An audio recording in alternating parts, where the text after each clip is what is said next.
I have people comment on my dough dump videos all of the time saying, my dough never looks like that. What am I doing wrong? Well, what does your starter look like? How are you maintaining it?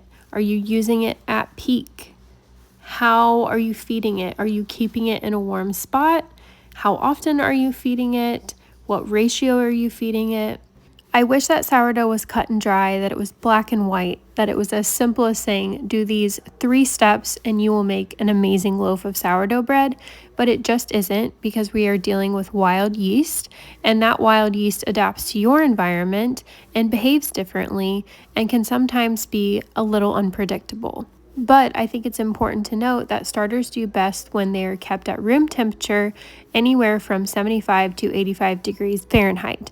That doesn't mean you can't use the fridge, but it is important to note that if your starter is sluggish and not super healthy, room temperature or warm temperatures are best. I personally like to feed my starter with unbleached all-purpose flour with a 1 to 10 to 10 ratio, and I refresh that every 24 hours if it's at room temperature. Every now and then I will give it a little bit of freshly milled flour, spelt flour, or a high protein flour to give it a boost if it is sluggish. I like to feed it with warm water. I keep it in a warm place, and I use it at peak. This is the secret sauce for a great loaf of sourdough.